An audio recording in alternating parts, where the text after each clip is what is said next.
This is a film that could not be photographed, because its events, fortunately, exist only in the human mind, exploring grim possibilities of the future.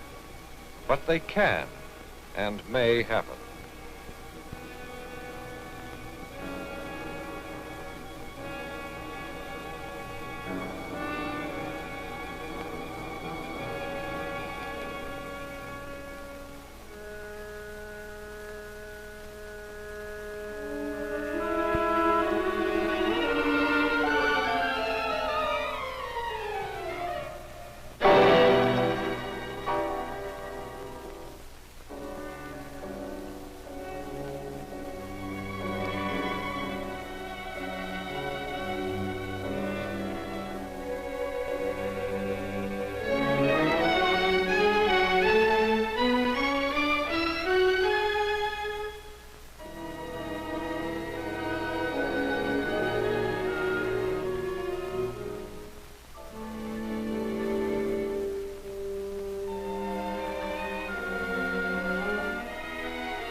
In modern warfare, no community is immune to attack from the air.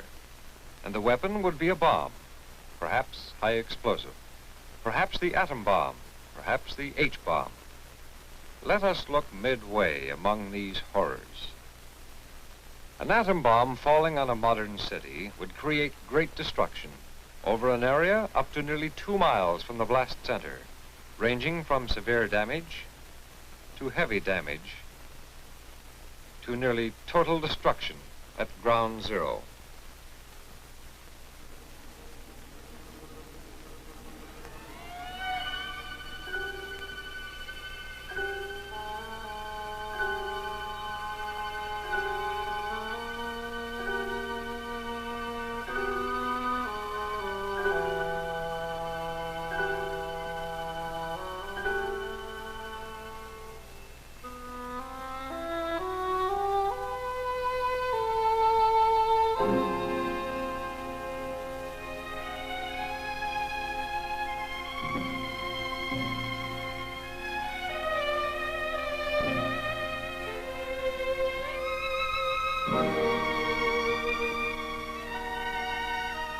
At the blast center, there would be few, if any, survivors of atomic attack.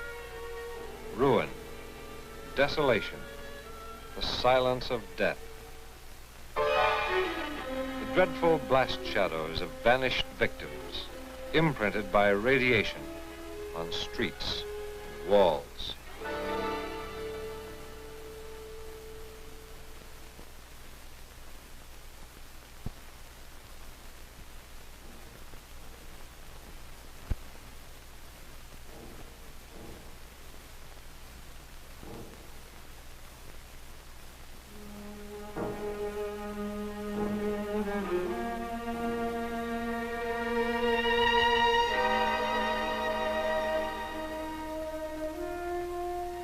But immediately around the blast center, in a region of heavy damage where many people would be killed, injured, or trapped in debris, the civil defense forces would be at work.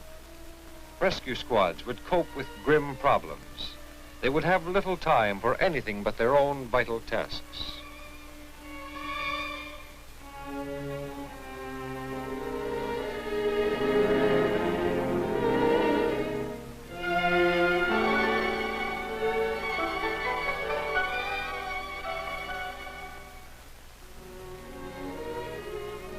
The rescue workers would have little time for those who were confused, frightened, panic-stricken. These people would be the concern of civil defense welfare service workers, whose job it is to look after those who can still walk, but who need help after disaster.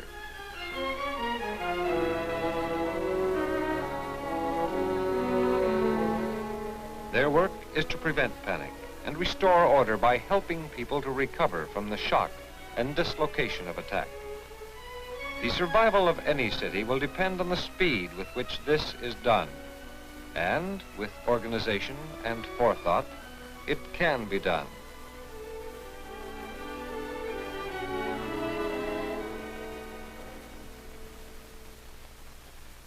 In organizing a region for civil defense, let's take a community which, for one reason or another, could be an objective of enemy attack.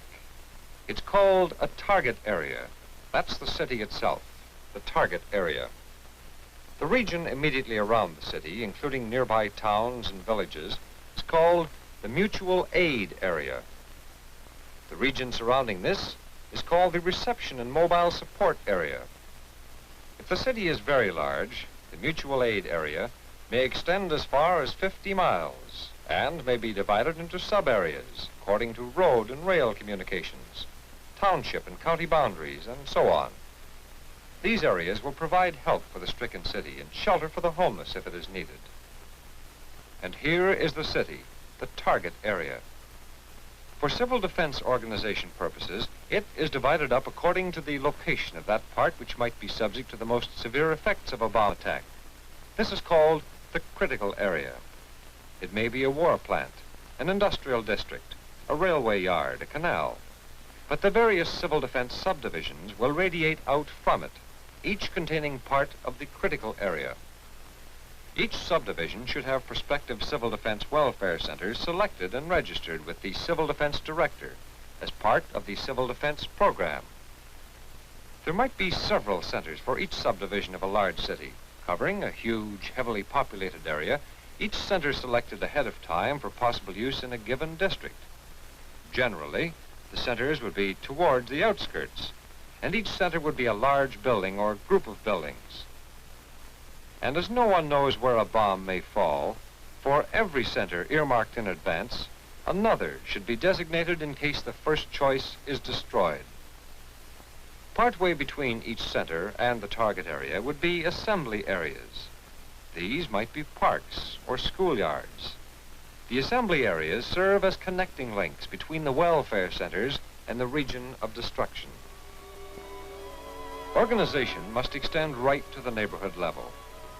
In every block, at least one woman should be appointed and trained as a welfare aide to the warden. In forward areas, these block workers will help handle dazed and confused people and direct and guide the homeless to the nearest welfare assembly area.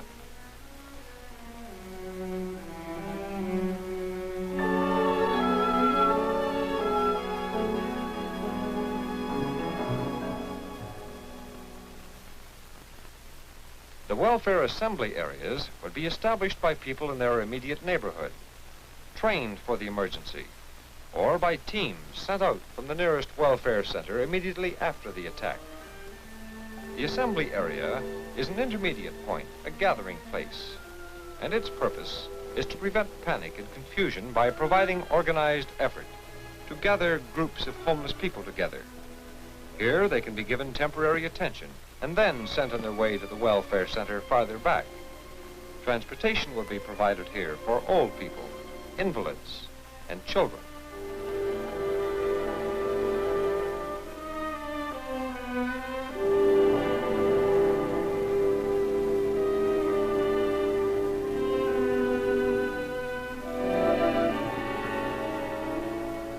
So the flow of homeless from the devastated region will be toward the assembly areas, and from there to the welfare centers.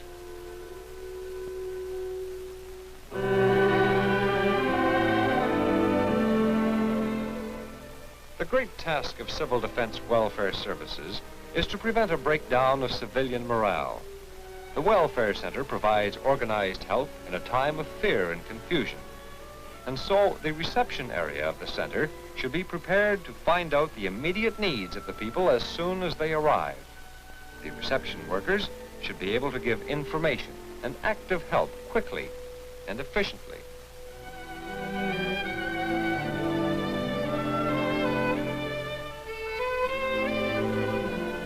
In the medical aid section, volunteer workers with first aid training should be on hand to attend to cases of hysteria, collapse, or minor injury. Serious cases can be given temporary care before being taken to hospitals by other civil defense workers. The emergency feeding section provides food and drink for the homeless when they arrive at the center.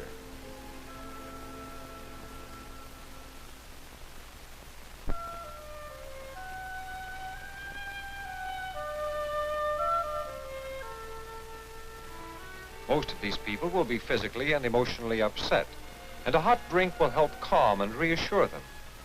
On a long-range basis, the emergency feeding work calls for a good deal of organization and supply, but its immediate function after an attack is simple: to have plenty of hot drinks ready as quickly as possible and facilities for serving the incoming crowds.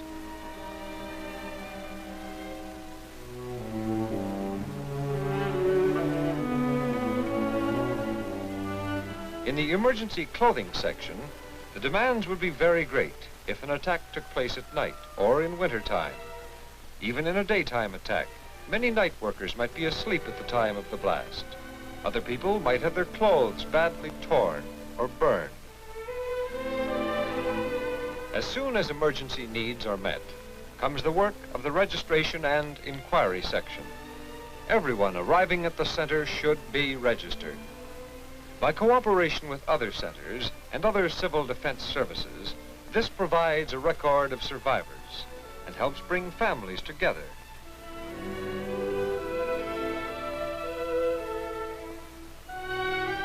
Mass lodging would be the heaviest problem facing civil defense welfare services. There must be emergency provision for shelter at the center, again with special reference to the possibility of disaster at night or in winter weather.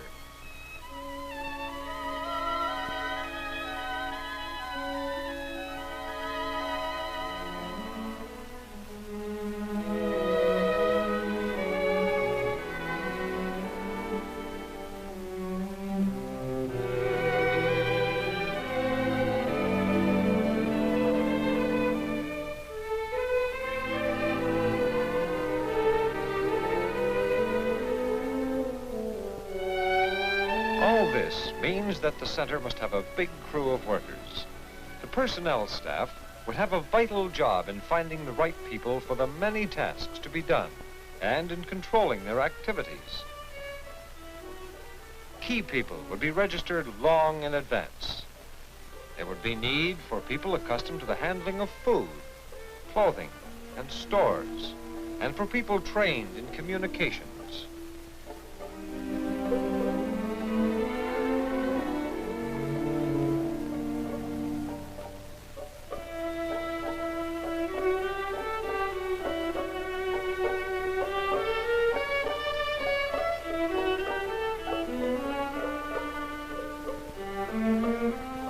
As soon as the first shock has passed, it will be possible to make use of housing surveys and reports from block wardens to find lodgings for the homeless.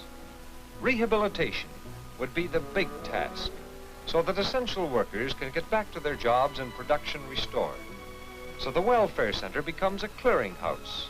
Some people may be able to return to their own homes. Unaccompanied children are taken to children's institutions, foster homes, or to relatives.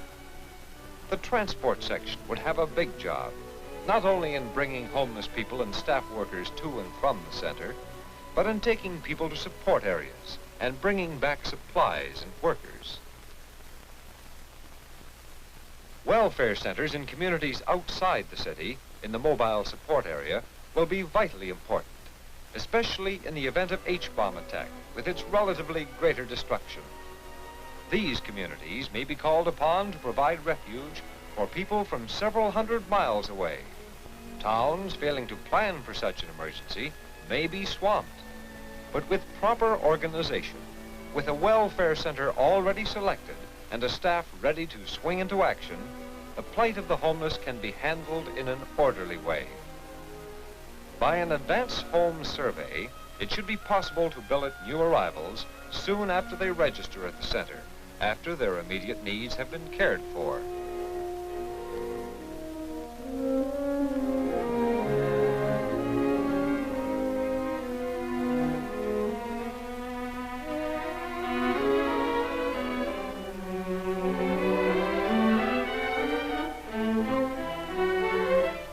The welfare center in the support area town has a two-way job: to receive the homeless and to send aid to the stricken area.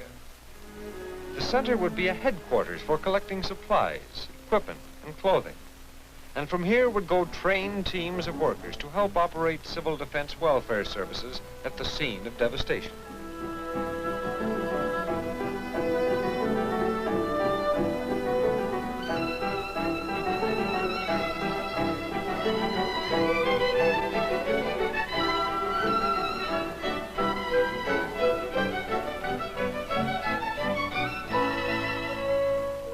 workers and supplies arrive from the support area in the bombed city, its centers will face the problem of prolonged operation, finding food and shelter for the homeless over a period of time.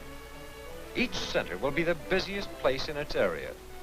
On a 24-hour day basis, each center will need 3 people for every job, trained people if possible, because there will be a use for every ability and skill.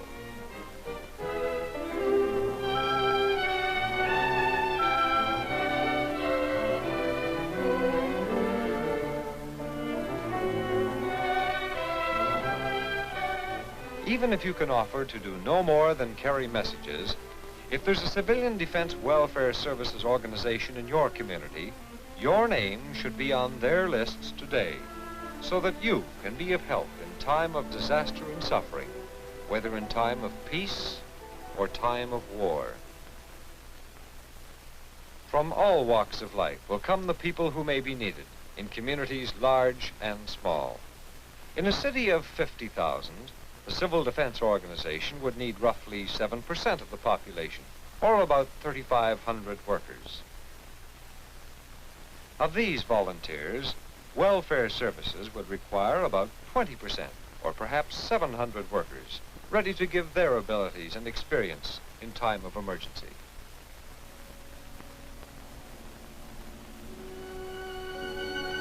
This could be your community, as not yet seen by the camera's eye, as it may never be seen. But if disaster should come, it will never be as bad as it might be, if it is met by people organized, by people trained, by people prepared.